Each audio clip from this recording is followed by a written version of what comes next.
ରାଜା ସାଉଲଙ୍କର ପତନ, ନାଇଁ କି ରାଜା ସାଉଲ ପଡିଯିବାର, ପତିତ ହେଇଯିବାର ଅନେକ କାରଣ ମଧ୍ୟରୁ ଏଇଟା ଗୋଟେ ଆମେ ଅଧ୍ୟୟନ କରିଥିଲୁ କି ଯେଉଁ କାମ, ଯେଉଁ କର୍ତ୍ତବ୍ୟ, ଯେଉଁ ଦାୟିତ୍ୱ, ଯେଉଁ ଅଧିକାର ତୁମକୁ ଦିଆ ହେଇନାହିଁ, ସେହି ସବୁ କାମ କରିବା ପାଇଁ ସେ ନିଜେ କହିଲେ କଣ, ମୁଁ ସାହସ କରିକି ଏ କାମ କଲି। କି ସାହସ ଏଟା? ହ୍ୱାଟ, ହାଉ ଡେର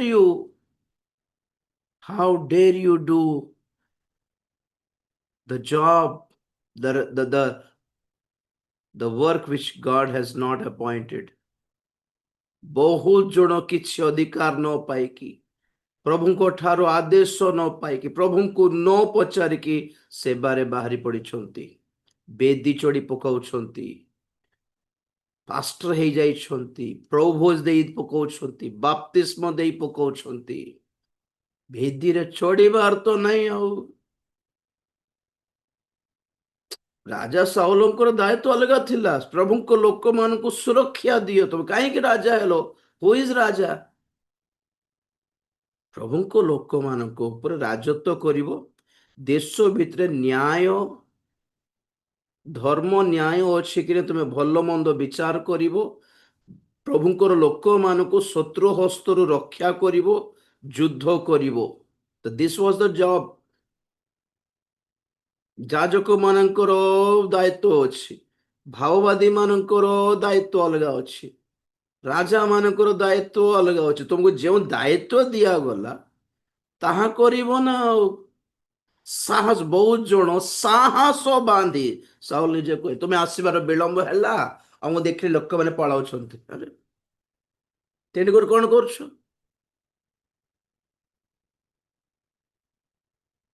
ଏଇପରି ସାହସ ନ କରନ୍ତୁ। ଅପେକ୍ଷା କରିବାର, କିଭଳି ନିଜକୁ ତ ଲୋକମାନେ ପ୍ରମୋଟ କରନ୍ତି, ନିଜକୁ ପରିଚୟ ଦେଇ ପକାନ୍ତି କି ଆମେ ମଧ୍ୟ ପ୍ରଭୁଙ୍କର ଲୋକ ଅଟୁ।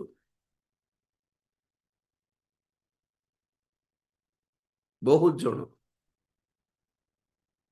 ସେଲ୍ଫ ମେଡ୍, ସବୁ ସେଲ୍ଫ ମେଡ୍ ଅଟନ୍ତି, ଡୁପ୍ଲିକେଟ ସବୁ।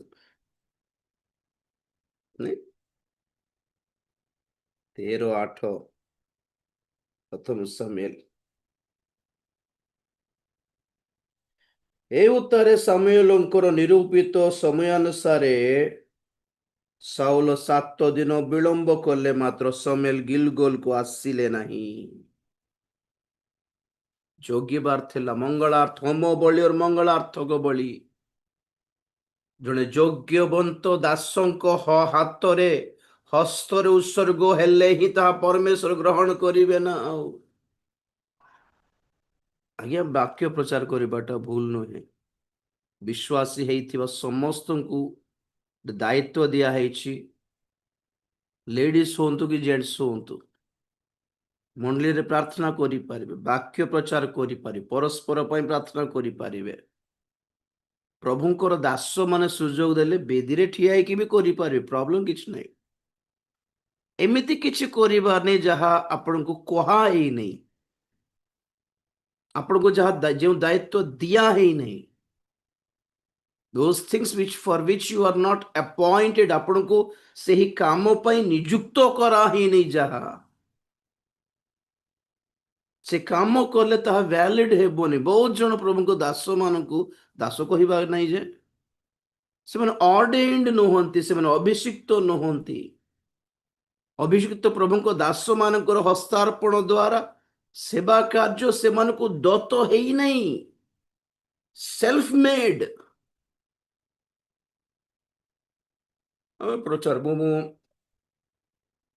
ନୂଆରେ ସେବାରେ ବାହାରିଥିଲି,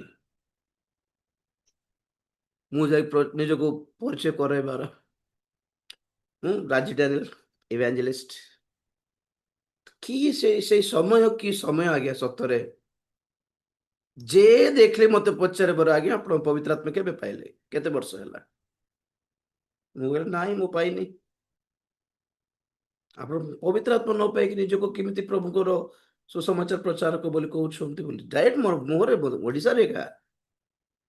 and I'm happy for that, for that Orissa, that old Orissa.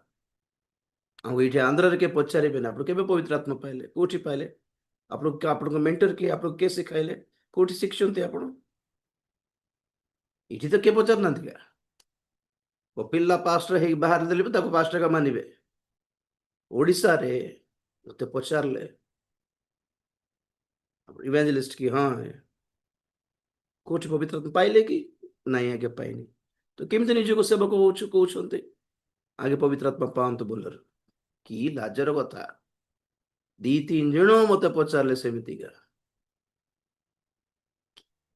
क्या ओडिशा था वो एक समय का ओडिशा कि राजीव ଡାନିଏଲ को କହିଲା କି ତୁ ପବିତ୍ର ଆତ୍ମା ନ ପାଇକି ସେବା ପାଇଁ ଠିଆ ହୋନା ବୋଲି। ଜଣେ ମାଉସୀ ଥିଲେ, ସେ ବି କହିଲା ବାବୁ ପବିତ୍ର ଆତ୍ମା ପାଇଲୁ କି? ନାଇଁ ପାଇନି। ତୁ ଠିଆ ହୋନା, ବାଇବେଲ ଧରିକି ଠିଆ ହୋନା ତୁ। ପ୍ରଚାର କରୁଥିଲି, ଅଲରେଡି ଭଲ ପ୍ରଚାର କରୁଥିଲି, ଛୋଟ ଛୋଟ ମଣ୍ଡଳୀରେ ସୁଯୋଗ ମିଳିଥିଲା ସେତେବେଳେ, କିନ୍ତୁ ପବିତ୍ର ଆତ୍ମା ପାଇନଥିଲି। ଆଉ ମତେ ପଚାରିଲେ ଲୋକମାନେ ମାନେ ସେମାନେ କେତେ ପବିତ୍ର ଆତ୍ମାରେ ପୂର୍ଣ୍ଣ ହେଇକି ପ୍ରାର୍ଥନାକାରୀ ଥିଲେ, ମୁଁ ଯେ ଦେଖିପାରୁ ଜାଣିପାରୁଥିଲି ସେମାନେ ସେମାନେ ପରଭାଷାରେ କଥା ହେଇକି ପ୍ରାର୍ଥନା କଲା ବେଳକୁ ମୁଁ ଖାଲି ତେଲୁଗୁରେ ଆମେନ ହାଲେଲୁୟା କହୁଥିଲି। କେତେ ନିଜକୁ ବହୁତ ନ୍ୟୁନ ଫିଲ୍ କରୁଥିଲେ, କି କଥା ଏଇଟା। ମାନେ ପବିତ୍ର ଆତ୍ମା ନ ପାଇବା ଆଗରୁ କଥା କହୁଛି ମୁଁ। ୱାଓ, ସେମାନେ ଚାର୍ଜ କରିନଥାନ୍ତେ ମତେ ଯଦି, ମୁଁ ଏତେ ସିରିୟସଲି ନେଇନଥାନ୍ତି ହ୍ୱାଟ ଇଜ ପବିତ୍ର ଆତ୍ମା। ପବିତ୍ର ପାଇବା ଆମେ ବାହାରିଲୁ ସେମାନେ ବାହାରିଲୁ ହେଲେ ବାପ୍ତିସ୍ମ ନେଲା ବେଳେ ତୁ ପାଇସାରିଛୁ ଆଉ ପବିତ୍ର ଆତ୍ମା ନଥାଇକି ଆମେ ପ୍ରଭୁଙ୍କୁ ପାଇବୁ କି, ଏମିତି ଗୋଟେ କଥା ଯାକ କହିଥାନ୍ତି କି ନାହିଁ।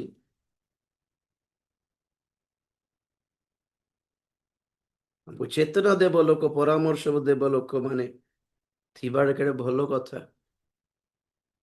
ଆଜିର ଯୁଗର ଦେଖ ଗୋଟେ ମାସର ଟ୍ରେନିଂ ନେଲେ, ଗୋଟେ 3 ମାସର କଣ ଗୋଟେ କୋର୍ସ ଗୋଟେ କରିଦେଇକି ଖାଲି କିଛି ନା ସଂସ୍ଥା ରେଜିଷ୍ଟ୍ରେସନ କରିବାର, ମିନିଷ୍ଟ୍ରିଜ ବୋଲି ଅର୍ଗାନାଇଜେସନ କରିଦେବାର, ଫରେନ୍ ଫ୍ରେଣ୍ଡ ଆଣିବାର, ଆଉ ସମାଜରେ ଆପଣ ସମାଜରେ ଗୋଟେ ଫରେନ୍ ରୁ ଗୋଟେ ଗୋଟେ ଲକ୍ଷ 2 ଲକ୍ଷ ଆଣି ଦେଲା ମାନେ ତାର ଏରିଆରେ ସେ ଜଣେ ଲିଡର ହେଇଯାଉଛି। କୋଉଠିକାର ଲିଡର ଜଣା ନାହିଁ, କୋଠିକାର ଲିଡର ହେଇଗଲେ ସେବକ ହୁଅ ପରେ ଲିଡର ପରେ ହେବା। हैं? सब बॉस का दास के नहांती, सब खुद के अपने अपने बॉस हो गए हैं। दासों किए हेले, all are leaders, no servants here.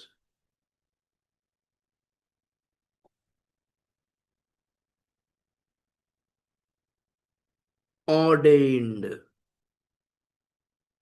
ବୁଝିଲେ? ବାପ୍ତିସ୍ମ ଦେବା ପାଇଁ, ପ୍ରୋଭୋଜ ଦେବା ପାଇଁ ଅର୍ଡିନେସନ ପାଇଲୁ ମୁଁ और संगीता 2004 ରେ।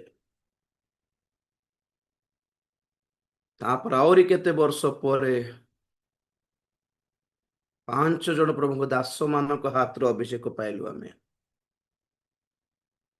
ପ୍ରଭୁଙ୍କର ଅଭିଷିକ୍ତ ଦାସ ମାନେ ଯେତେ ହସ୍ତାର୍ପଣ କରନ୍ତି, ଆମକୁ ପରମେଶ୍ୱର ବାଛିଥିବା ସେବା କାର୍ଯ୍ୟ ପାଇଁ ସେମାନେ ମାନିକି ପ୍ରଭୁ ସେଇ ସେବା ଏମାନଙ୍କୁ ତୁମେ ଦେବାଟା ଠିକ ଆମେ ମାନୁଛୁ, ଆଉ ଆମେ ଏମାନଙ୍କୁ ସେଇ ସେବା ପାଇଁ ନିଯୁକ୍ତ କରୁଛୁ। ଆପଏଣ୍ଟ କରିବାଟା, ଅଥରାଇଜ କରିବାଟା, ଯେମିତି ସାର୍ଟିଫିକେଟ ପାଇବେ ଆପଣ ମାନେ, ପାଠ ଡକ୍ଟର ହଉ, ଇଞ୍ଜିନିୟର ହଉ, ଲୟର ହଉ, ସେମାନେ ପାଠ ପଢିଲାଟା ପାସ୍ ହେଲାଟା, ଆଉ ଆପଣର ଜବ ପାଇଁ ପୋଷ୍ଟ ପାଇଁ ଯେମିତି ସେମାନଙ୍କର ସାର୍ଟିଫିକେଟ ଥାଏ, ଏମିତି ସେବକ ମାନଙ୍କର ଅଭିଷେକ ହିଁ ସାର୍ଟିଫିକେଟ ଗୋଟେ।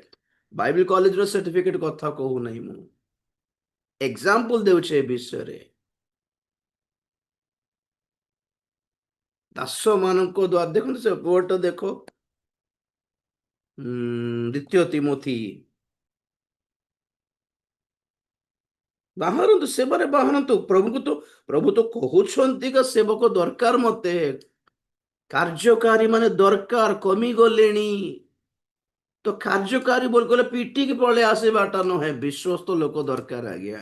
କାର୍ଯ୍ୟକାରୀ ବହୁତ ଅଛନ୍ତି। ଦ୍ୱିତୀୟ ତିମୋଥୀ 2 ଅଧ୍ୟାୟ 2 ପଦ,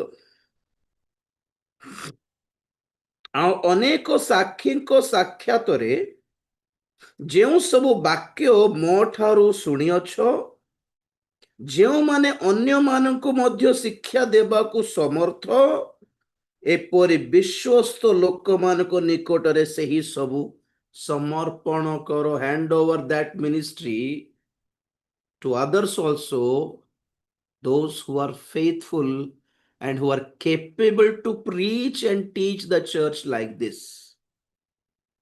जो सामने वाले योग्य हैं, विश्वास योग्य हैं और दूसरों को शिक्षा देने के लायक हैं, उन गवाहों को ये सेवा समर्पित करो ना। जे पैसा ଦେଇଛି ତାକୁ ଅର୍ଡିନେସନ, ଯେ पैसा ଦେଇଛି ସେ ବିଶପ, ସେ ରେଭରେଣ୍ଡ, ମିନିଷ୍ଟ୍ରି ଏକ୍ସପିରିଏନ୍ସ କିଛି ନାହିଁ, ଖାଲି ସଭା ମାନଙ୍କରେ ଷ୍ଟେଜରେ ଜୁତା ପିନ୍ଧିକି ସୁଟ ଗୋଟେ ପିନ୍ଧି ଦେଇକି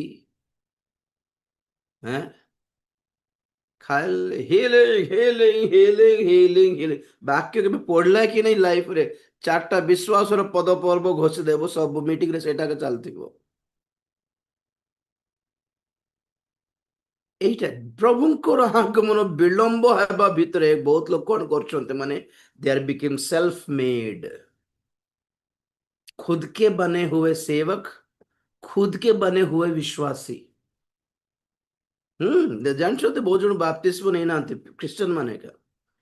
ଆମକୁ ପ୍ରଭୁ କହିନାହାନ୍ତି, ଆମେ କୁଆଡେ କୋଉ ଚର୍ଚ୍ଚକୁ ଆମେ ଯାଉନୁ, ଆମ କୋଉ ପାଷ୍ଟର ଭଲ ନାହାନ୍ତି ଆଜ୍ଞା, କୋଉ ପାଷ୍ଟର ବି ଭଲ ନାହିଁ, କୋଉ ଚର୍ଚ୍ଚ ବି ଭଲ ନାହିଁ, ଇଏ ଗୋଟେ ଭଲଟା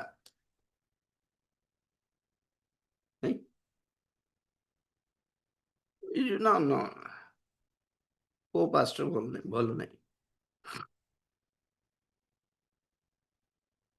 କେମିତି ପାଇଲ ପ୍ରଭୁଙ୍କୁ? ହେଲେ ନା ଆମେ ଖାଲି ଡାଇରେକ୍ଟ ପ୍ରଭୁ ଆମ ସହିତ କଥା ହୁଅନ୍ତି ଆଉ କହିଲେ, ପ୍ରଭୁ ତୁ କାହାକୁ କାହାକୁ ଦରକାର ନାହିଁ, ତୁମେ ନିଜେ ଛିଡା ହେଇଯାଅ। ରିଏଲି